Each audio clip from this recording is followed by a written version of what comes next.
Então, galera, vamos falar do fim da obrigatoriedade, né? Aprovado aí pelo presidente Lula, mas que ainda vai passar por uma consultoria de planejamento de como vai ser feito isso. Algumas pessoas podem ouvir essa informação e acreditar que o governo está facilitando, para as pessoas dirigir sem habilitação e causar mais acidentes. Na verdade, não é isso. Vocês precisam pesquisar a fundo essa situação. Mais de 20 milhões de pessoas já dirigem, né? Ou seja, já estão no meio do trânsito sem ter habilitação. Isso significa que essas pessoas elas não estão autorizadas a dirigir ou pilotar motos, né? Elas não conhecem bem as leis de trânsito, porque elas não fizeram autoescola. Então elas não geraram receitas para a autoescola. Elas não geraram recursos, né? Elas não pagaram para ter habilitação e colocam a vida das pessoas em risco, né? Porque não existe uma lei severa que punisse isso. Ou seja, a pessoa simplesmente está com um veículo na mão que ela não é capacitada a conduzir. O fato de você saber dirigir e você entender das regras de trânsito são coisas totalmente distintas. Porque você tem que saber questões de ultrapassagem, ponto cego, uma série de placas. Qualquer erro que você tiver numa rodovia federal ou numa Avenida Brasil, em um lugar movimentado, você pode causar a morte de milhões de pessoas, de milhares de pessoas, milhares de pessoas, desde um caminhão com um componente químico que vai tombar, que não vai estar atento numa situação em que você fizer uma cagada no trânsito. Então você pode causar a morte de milhares de pessoas e milhões seria o impacto disso daí ao longo de anos, né? Então, como que funciona, o que o governo está tentando fazer? Tirar essas questões de teoria e prática da autonomia das autoescolas. Significa que vai gerar um novo trabalho para o autônomo, o cara que é credenciado para dar aulas de direção. Ele vai ter um carro à disposição dele que pode ser alugado pelas autoescolas, porque os carros de autoescola ele tem tudo que tem no lado do motorista, tem do lado do carona, né? Freio, acelerador, embreagem, para o cara poder te conduzir ali. Então você vai ter um monte de gente credenciada, como se fosse um corretor de imóvel, né? Mas um autônomo que vai trabalhar como motorista seu ali para te ensinar. Ele vai estar ali te instruindo, então vai gerar emprego. Mas as autoescolas vão tomar um prejuízo muito grande. Não vão. Sabe por quê? Porque as autoescolas vão ter a chancela, possivelmente, para estar fazendo todos esses trâmites, né? Ou seja, aqueles milhares de milhões, 20 milhões de pessoas não habilitadas poderão ter a chance agora de habilitar.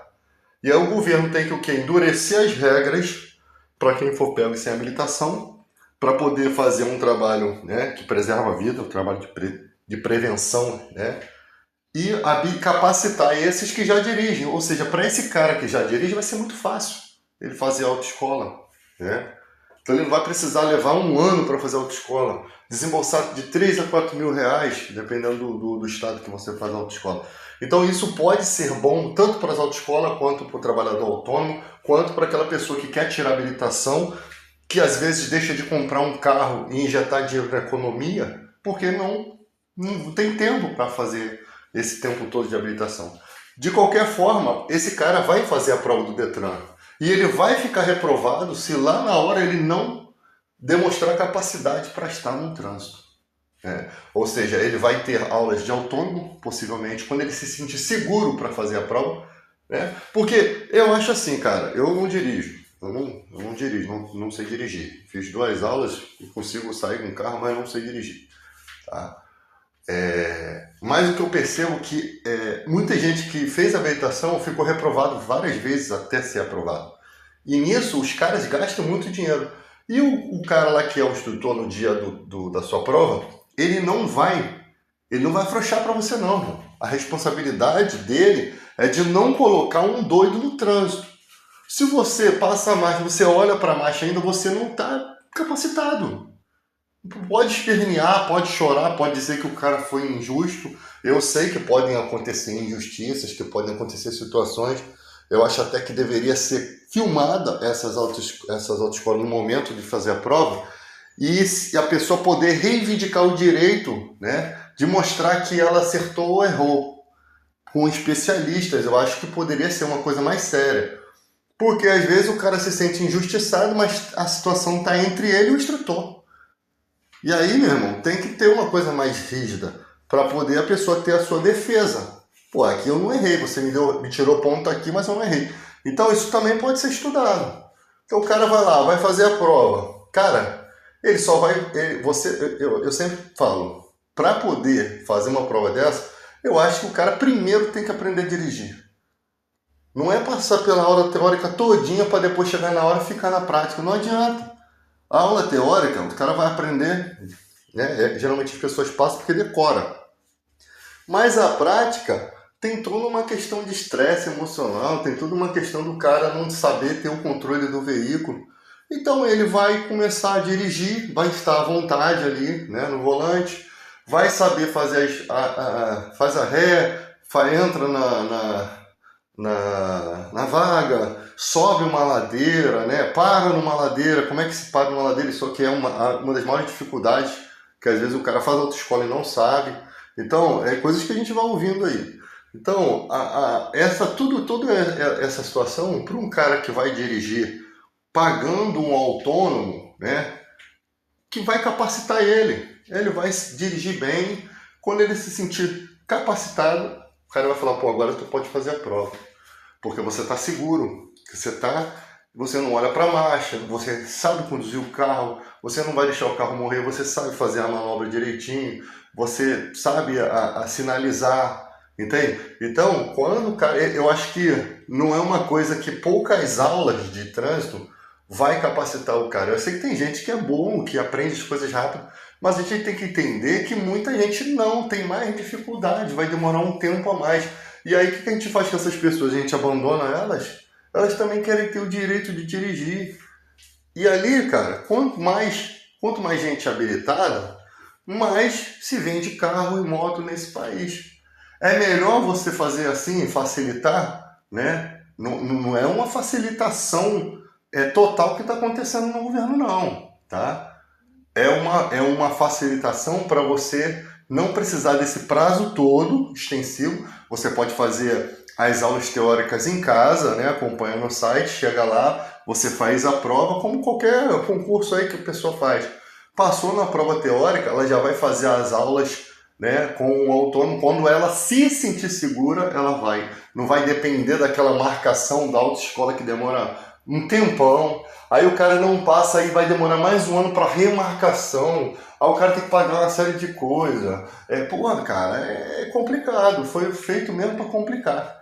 Se facilitar, desburocratizar, vocês vão ver que vai gerar mais condições de trabalho para as autoescolas, para aquele motorista autônomo que já tem nas autoescolas, né? A própria autoescola vai oferecer esse serviço. Eu acho até que a chancela tem que ser deles, porque para não ter impacto financeiro sobre empresas que estão gerando emprego, né? Então, o sindicato aí, não sei se eles têm um sindicato desses trabalhadores, precisa também pegar essa chancela para poder fazer esse projeto, mas também não impedir do cara que tem um carro, que vai colocar o carro totalmente à disposição, né? Com a documentação e tal. Eu sei que vai ter muita gente fazendo na treta, né? Mas vai ter muita gente que vai fazer tudo direitinho, vai se tornar um instrutor, né? Já dirige bem e vai ganhar o seu dinheirinho. E vai estar instruindo, vai estar capacitando uma pessoa que vai fazer a diferença no trânsito aí fora. Porque do jeito que está no nosso país, a questão de trânsito, a gente vê pessoas dirigindo igual um doido. Pessoas que, eu sempre falo que toda profissão, você é um herói. O motorista do ônibus, ele é um herói, cara. O cara que conduz com responsabilidade, está preocupado lá, por exemplo, no fechamento da porta para não prender uma pessoa, está preocupado em não acelerar demais, em ter todo o controle de ter atenção, não tá ali distraído. Pô, eu vejo gente andando de moto com o telefone na mão, isso no meio do trânsito aqui, ó, caminhão passando, o cara, ainda mais entregadores, cara, com o celular aqui, ó, uma mão só, não, qualquer erro é fatal. As pessoas, com o tempo, elas vão perdendo essa noção de que aonde ela está, o perigo é iminente. Pode ter um motorista de caminhão distraído também, na mesma condição que você no celular, e te jogar pro alto, irmão, e acabou sua vida. As pessoas se esquecem que a gente está lidando com um maquinário pesado, um caminhão, um ônibus, que um pneu que solta daquilo ali mata você. Qualquer situação de queda de um motoqueiro, o cara quebra a perna, perde membro, pode quebrar o pescoço, pode, né? Então, as leis de trânsito precisam ser mais rigorosas. A punição para quem não tem habilitação, para quem dirige pilota alcoolizado, tem que ser mais rigorosa. O cara que vacila no trânsito feio tem que ter uma aplicação de multa. A aplicação de multa para caminhões que ultrapassam o limite de peso, R$170. Um caminhão com um limite de peso ultrapassado, o cara quebra a direção, fura o pneu, tem uma série de problemas, né? O caminhão pode tombar, quer dizer, são riscos que pode matar pessoas. E aí a multa é ridícula, a multa não tem poder punitivo. E aí, quer dizer, o crime acaba compensando. Se a multa não for severa, porque o que vai acontecer? Ela não vai neutralizar o acontecimento. Então, precisa ser endurecido essas questões. Não é para aplicar a multa a tudo e qualquer situação, né? Pô, eu sempre falo da dificuldade que o cara tem. Por exemplo, o cara vai fazer uma entrega. Essa briga toda que se tem entre, a maioria das vezes, o motoqueiro que vai entregar a comida e o cliente, né? Se dá porque o motoqueiro tem a preocupação de ter a moto levada, roubada, guinchada, multada. E a entrega não vai compensar pro cara. Por quê? Porque a empresa que botou ali a comida para ele entregar, não tem vínculo nenhum com ele, não. Então o cara vai entregar uma comida que ele vai ganhar R$10 vai ganhar R$10 pela entrega e vai tomar uma multa de 100 e pouco, 200 e pouco. Cara, não tem lógica. Então precisa ser repensado uma estrutura da prefeitura para trazer algum benefício para esse motoboy. Uma área reservada para eles fazer esse rodízio. Chegou, entregou. O outro chegou, não conseguiu estacionar, espera o outro sair, bota ali uns 3, 6 vaguinhas para o cara estacionar rotativamente. O cara vai estacionar, entregar e sair. Se a moto dele ficar ali, o guarda vê que passou tanto tempo, leva. Multa. Entendeu? Então, tipo assim, o cara dá light, o cara tem que parar para fazer um corte, fazer uma religação de energia, o cara não tem onde parar. Tudo é pago, entende? Tudo. Então não existe aquela vaga fria, né? Aquela areazinha que o cara vai ali parar para um desembarque que ele possa lá entregar e retornar. Já que não existe isso, então você vai buscar a tua comida lá onde está o motoqueiro. Nos condomínios não quer deixar o cara entrar, né? Por quê? Porque qualquer problema, o condomínio que o condomínio tiver com o motoqueiro, o condomínio quer cinzentar. Só que o cara é morador do condomínio. Então, o cara está perto das câmeras do condomínio, não deixa o cara entrar, pô. Tudo bem, é regras do condomínio? Beleza. Então vai na portaria receber a comida. O que não pode é arrumar confusão com o cara porque o cara não deixou a moto lá na rua, né? Tarde da noite, com riscos de alguém fazer uma maldade lá, levar as coisas dele, para poder entregar uma comida para você. Então, seu condomínio está restringindo que esse motoqueiro entre, não é o motoqueiro que não quer. Às vezes o motoqueiro pode. Então, cria-se uma regra, ninguém sobe. Não sobe mais. É na portaria. Deu tantos minutos, perdeu tua comida, hein, meu irmão. O cara também não está à disposição, não. Tem que ter regras isso daí. Então, os próprios motoqueiros têm que ter o sindicato deles, para que eles só façam a reclamação, o sindicato vai lá e resolva. Que aí já vai para a questão jurídica, aí pronto. Né? Não fica aquela questão de covardia. Vai na questão jurídica, vardeu no bolso aqui, ó, já era. Todo mundo começa a respeitar.